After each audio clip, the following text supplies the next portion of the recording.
आता ह्या निर्मितीचं सांगतो तुम्हाला, की गंमत वाटेल तुम्हाला, की मी देवगिरी कॉलेजमध्ये प्राध्यापक होतो.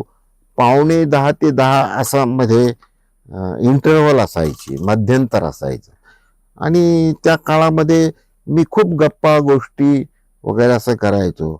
आणि कधी जर मूड असेल तर मग काही लिहिण्याचाही एखाद वेळी मनात विचार यायचा. तर ही आई कविता मी स्टाफ रूम मध्ये बसून लिहिलेली कविता आहे. कोणाला कल्पना येणार नाही की ही कविता तिथं बसून कशी लिहिली असेल, पण मी ती लिहिली.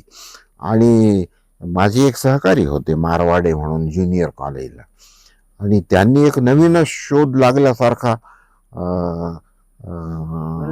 मला एक नरेंद्र मारवाडे ज्युनियर कॉलेजला, ते खरं टेक्निशियन होते इंजिनिअरिंग कॉलेजला. नंतर मीच तो BEd असल्यामुळे MA झालेला, मग माझ्या हाताखाली ज्युनियर कॉलेजला मी घेतलं. तर त्यांनी सांगितलं, सर म्हणे आई कविता लिहिली, तुम्हाला शोध लागला की नाही माहिती नाही, पण मला शोध लागला की आई हा एक शब्द नाही, या एका शब्दात 2 शब्द आहेत. अरे म्हटलं हो, हे मला माहिती नाही, कसं काय?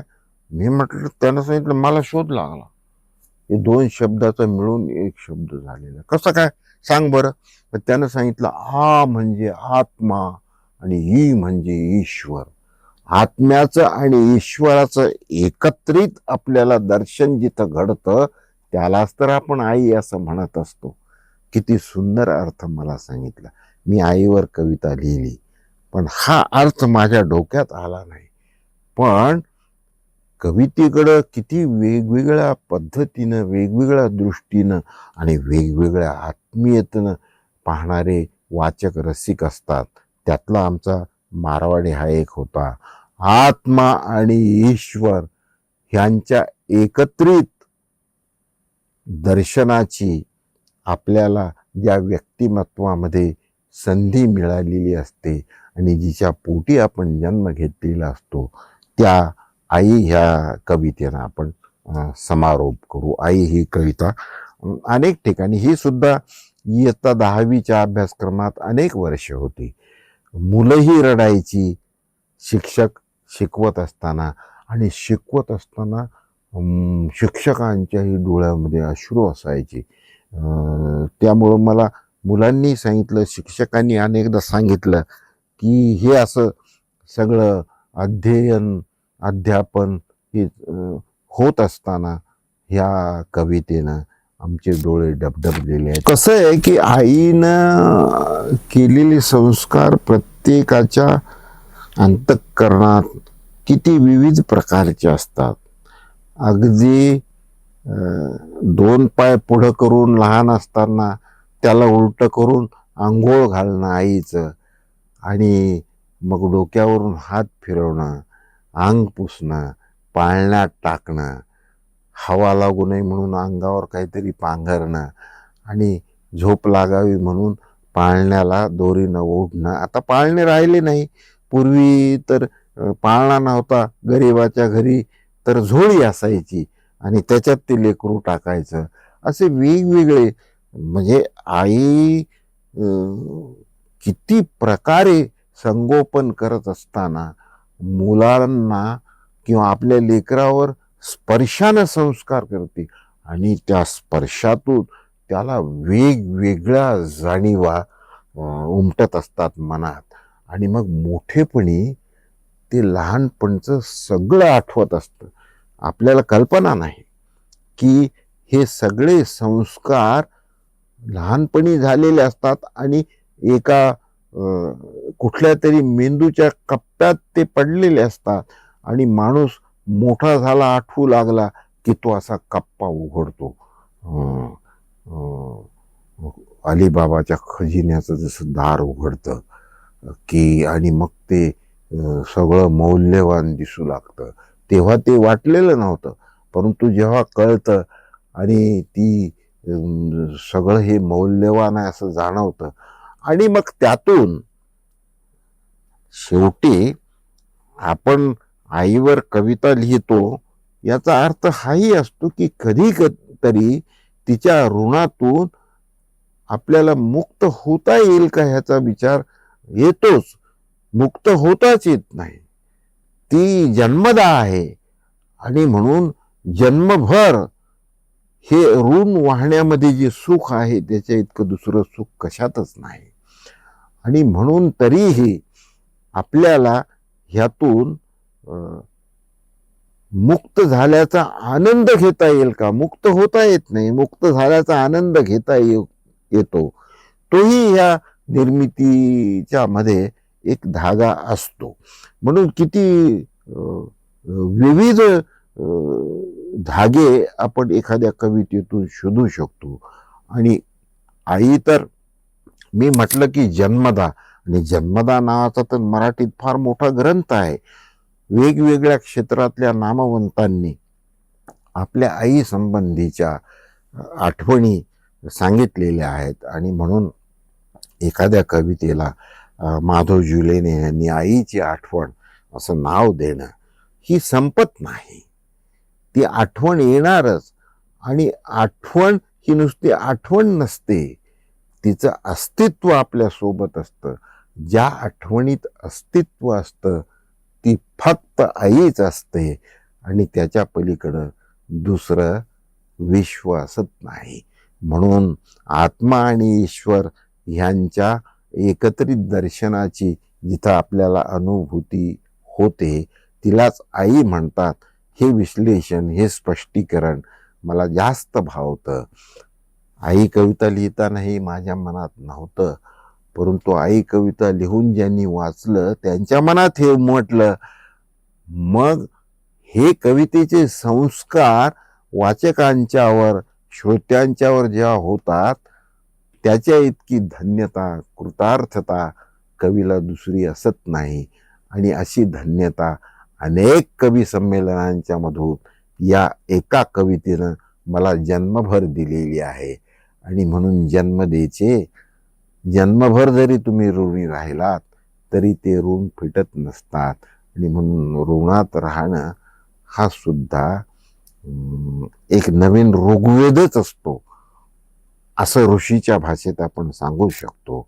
आता आठवडी बाजारात पालं लावायची पूर्वी माझ्या मनात विचार आला की बा एक दिवसभर समजा त्या जमिनीत ते रोवून ठेवली पालं आणि ते उचललं, पण जिथे ती पालं रोवली होती त्या जमिनीला जे छिद्र पडलेलं आहे तर त्याला तर आठवण येत असेल ना, इथं कुणीतरी होतं.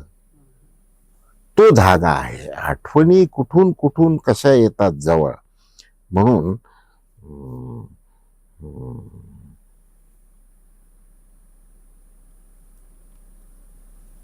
ते पोरक्या मनात उमाळे दाटतात. ते असं ते तुम्ही एकदा जमिनीचा भाग झाल्यानंतर लक्षात येईल.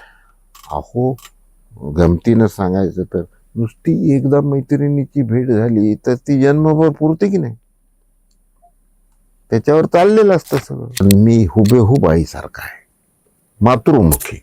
आणि आपल्याकडं भविष्याच्या दृष्टीनं मुलगा मातृमुखी असेल तर भाग्यवान आणि मुलगी पितृमुखी असेल तर भाग्यवान, असं ते आपल्याकडची भविष्य सूचक रूढ आडाखा आहे. त्याच्यामुळे आमची रुचा पितृमुखी आहे. या कवितेनं आपण समारोप करू. आई. आई एक नाव असतं. आई एक नाव असतं. घरातल्या घरात गजबजलेलं गाव असतं. आई एक नाव असतं. घरातल्या घरात गजबजलेलं गाव असतं. सर्वात असते तेव्हा जाणवत नाही. सर्वात असते तेव्हा जाणवत नाही. आता नसली कुठंच तरीही नाही म्हणवत नाही. आता नसली कुठंच तरीही नाही म्हणवत नाही. जत्रा पांगते पालं उठतात. जत्रा पांगते पालं उठतात. पुरक्या जमिनीत उमाळे दाटतात. जत्रा पांगते पालं उठतात. पुरक्या मनात उमाळे दाटतात. जत्रा पांगते पालं उठतात. पुरक्या जमिनीत उमाळे दाटतात. आई मनामनात तशीच जाते ठेवून काही. आई मनामनात तशीच जाते ठेवून काही. जीवाचं जीवालाच कळावं असं जाते देऊन काही. जीवाचं जीवालाच कळावं असं जाते देऊन काही. आई असतो एक धागा. आई असतो एक धागा. वातीला उजेड दावणारी समईतली जागा. आई असतो एक धागा. वातीला उजेड दावणारी समईतली जागा. घर उजळतं तेव्हा तिचं नसतं भान. घर उजळतं तेव्हा तिचं नसतं भान. विझून गेली अंधारात की सैरावैरा धावायलाही कमी पडतं रान. पिकं येतात जातात माती मात्र व्याकुळच. पिकं येतात जातात माती मात्र व्याकुळच. तिची कधीच भागत नाही तहान. दिसत काहीच नसलं डोळ्यांना तरी खोदत गेलो खोल खोल की सापडतेच अंतःकरणातली खाण. याहून का निराळी असते आई. याहून का निराळी असते आई. ती घरात नाही. ती घरात नाही तर मग कुणाशी बोलतात गोठ्यात हंबरणाऱ्या गाई. तर मग कुणाशी बोलतात गोठ्यात हंबरणाऱ्या गाई. आई खरंच काय असते. आई खरंच काय असते. लेकराची माय असते. वासराची गाय असते. दुधाची साय असते. लंगड्याचा पाय असते. धरणीची ठाय असते. आई असते जन्माची शिदोरी. आई असते जन्माची शिदोरी. सरतही नाही उरतही नाही. सरतही नाही उरतही नाही. आई एक नाव असतं. आई एक नाव असतं. आता ती नसते तेव्हा. आता ती नसते तेव्हा घरातल्या घरात गजबजलेलं गाव असतं. ती नसते तेव्हा घरातल्या घरात गजबजलेलं गाव असतं. आई एक नाव असतं. आई एक नाव असतं.